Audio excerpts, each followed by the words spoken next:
Бидний бичвэрийн ажлын сэдв болохоор усан шарын ширээ хялбарын драматургийн асуудал гэсэн сэдвээр хийсэн байгаа.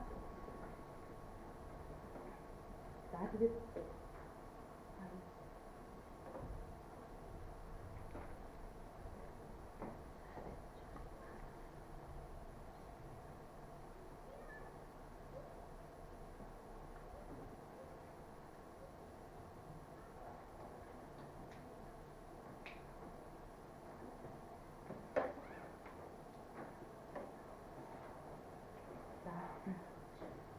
хоёр шалтгааны учраас энэ сэдвийг сонгож авсан байгаа. Нэгдүгээр усан шарын бүтээлүүдийг судалж үзэхэд ширээ хялбарын судалгаа цөөн байсан.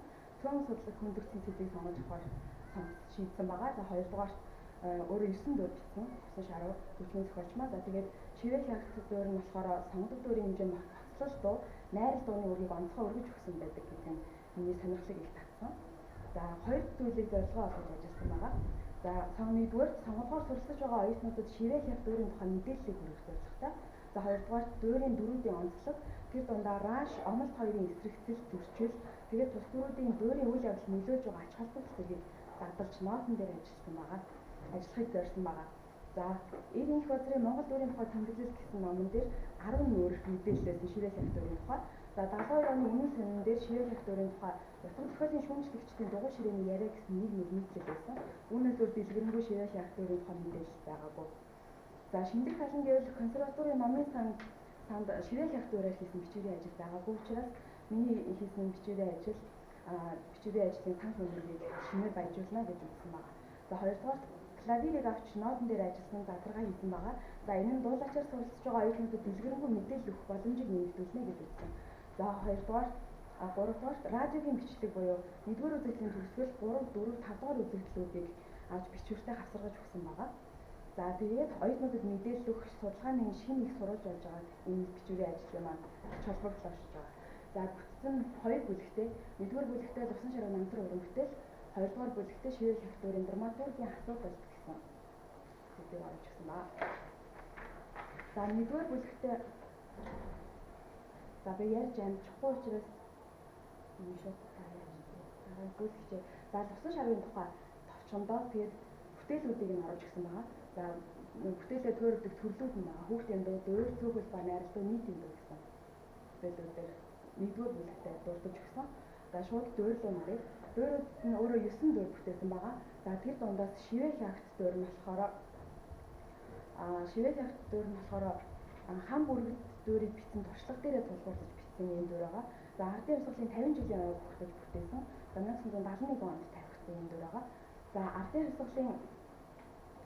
хувьсгалын ялалт, журамт цэргүүдийн үзэл санаа, за тэмцэл, ард түмний тэмцэл, тэр дундаа хувь хүний сэтгэлийн зөрчлийг харуулж өгсөн 3 бүлэг 5 үзэгдэлтэй юм түүхэн дуур байгаа. За тэгээд энэ үеийн түүхэн цаг үеийн түүхэн байдлын талаар оруулж өгсөн байгаа.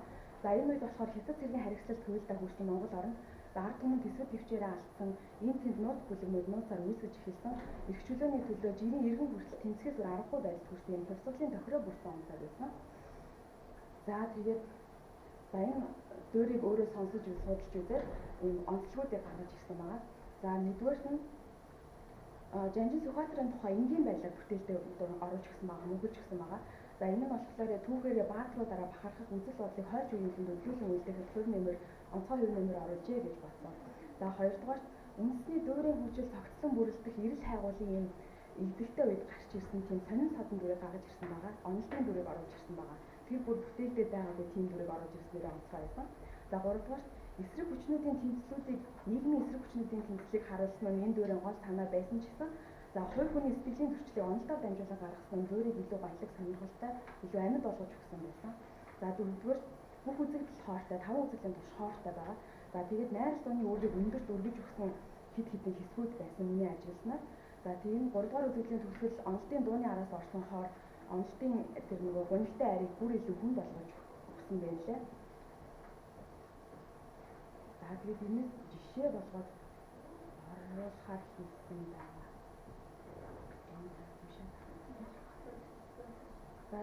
За тэгээд 5-р онцлог нь болохоор усан шарын бүтээл болгонд нь уламжлалт ая аялал буюу Монгол ая аялал шингэсэн байдаг юм билээ.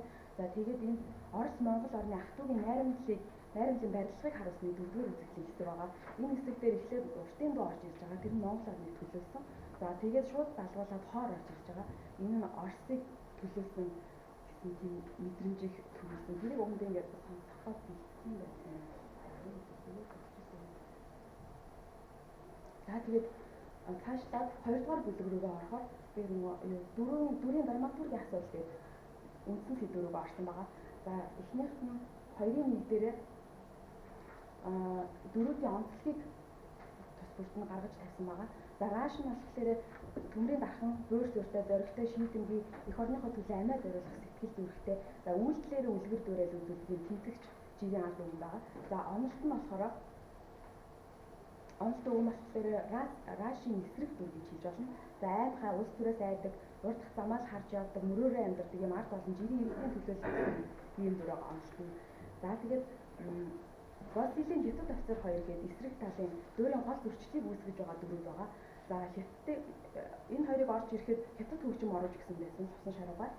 За тэр хөгжмийг сонсохоор бэлдсэн байсан. За тэгээд энэ хятад офицер Госилийн хоёрыг оруулж ирж байгаа нэг онцлогуд байсан. За тэр нэгдүгээр тэр хятад хөгжим байна. Хоёрдугаар нөгөө дайснаа буулгаж авахын тулд гаргаж байгаа тэр санаанууд дотор хүний санаанууд байсан. За гуравдугаар ва гэсэн аялгыг оруулж өгсөн байгаа. Хятад хүний тэгэн ва, ингэн ва гэсэн аялгыг оруулж өгсөн байлээ. Тэр нэг сонирхолтой санагдсан.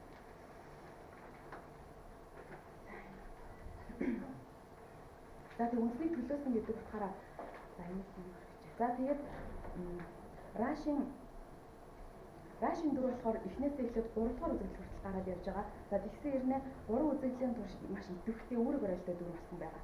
За 5 удаа онол болохоор 5 удаа гарсан хэрнээ зөвхөн 3-4 үзэгдэл 2 хэл үзэгдэл идэвхтэй байгаа. Бусад үед сэтгэлийн зөрчил юусоо байхгүй. 3-4 үзэгдэл сэтгэлийн зөрчил маш өндөр гарсан байгаа. За ийм ялгаатай байгаа. За тэгээд эндээс юу гэж хэлэх гэсэн бэ гэхээр үзэгдэл хэд гарснараа биш үйл явдалд оролцож байгаа үүрэг барилаараа дөрүүд тодорхойлогдсон юм байна гэдгийг анзаарсан байна. За тэгээд за онолт раш 2 үзэгдэл гарч байгаа тоогоор биш үйлдэлээрээ үйл явдал гол дүр болж байгаа гэдгийг бид ярьсан. За тэгээд үзэгдэл болгоноор нь хоорондын эсрэгцүүлээ жишээд ноотон дээр ажиллаж харуулсан байгаа 2 дугаар бүлэгтээ. За хөгжмөр хэрхэн нөлөөлөх хэлнийг бас харуулж өгсөн байгаа. За тэгээд онолтын сэтгэлийн зөрчил за 1-р үзэгдлээс эхлэв. За 1-р үзэгдлээс эхлээд ажиллаад явсан байгаа. 1-р үзэгдэлд онолт болохоор сэтгэлийн зөрчил эхлээгүй буюу дүр идэвхгүй байгаа. За рааш болохоор эх орны төлөө тэмцэх сэтгэл хөдлөж эхэлсэн үе яваа. 1-р үзэгдэлтэй. За нота харж иж яриад байгаа юм байна. За тэгээд раашийн за нотон дээр за раашийн зоригтой нэг шийдэмгий байдал нь юун түрүүнд үгэн дээр нь ихлээр харагдаж байгаа. За тэгээд идэвхжиж эхэлж байгаа. За тэгээ бааз хоолойдыг бичигдсэн болохоор раашид илүү verse суурьтай тийм зоримог шийдэмгий гэдгийг харуулж өгсөн байгаа. За тэгээд нотнууд нь тийм дуулалтын нотнууд болохоор 4-8 нотуудаар болчлон тоглогдсон байгаа. За тэрийг характерыг сайн илэрхийлж өгөхөд нэмэр олжээ гэж хэлсэн байгаа. За тэгээд төгөлдрийн хөгжмөн ч гэсэн 4-8 нотоор илэрхийлэгдсэн илүү тогтвортой сонсогдож байгаа. За тэгээд онолтын үг болохоор хариулт болгоноос нь илүү хулчгар байгаа нь харагдсан. Юуны түрүүнд үг болгоноос нь харагдаж байгаа. За раашийн илэрхийлэл болсон 4-8 нотнуудын араас оркестр төгөлдрийн хөгжим шууд хөдөлгөөнд орж эхэлж байгаа. 16 нотнууд тэгээд акцентууд орж ирсэн байгаа. Раашийн эсрэгцэл буюу хөнгөн бөөр сүргүү нэг талаараа нөгөө талаараа хошин мэдрэмжтэй онолтыг илэрхийлж өгсөн байна. За гол онцлог нь гэх юм бол онолтын гол онцлог нь гэвэл уулга алдлуудыг байн хэлдэг. Дарих минь, бурхан минь, гонжиг минь гэж дандаа хэлдэг. За энийг оруулж өгснөөр энийг яаж лувсан шарав яаж оруулж өгсөн байна гэхээр нөгөө бид нар хэлэхдээ дарих минь гэж юусоо ингэж дээшээ өргөлт авч хэлдэг үү? Дарих минь гэж дандаа ингэж доош өргөлт авч хэлдэг юм байна л да. Тэрийг яг хэлсэн онолт дуулахдаа дарих минь гэж дуулж байгаа. Тэрнээс тэгэхээр эндээс дүгнэхээр бидний ярианы өнгө тоноос авч хөгжмөн зохиолч хөгжмөө бат биччихье гэж үзэж болохоор харагдсан. За тэгээд за дүгнэлтээ хэлчихв. За дүгнэлт нь болохоор нийгмийн эсрэг ангиудын зөрчлийг харуулах нь дөөрийн гол санаа мөн. Гэхдээ жирийн иргэдийн үзэл бодлын зөрчил мэдэл нэвтрэлийг харуулах нь энэ дөөрийн хамгийн гол санаа байжээ гэж би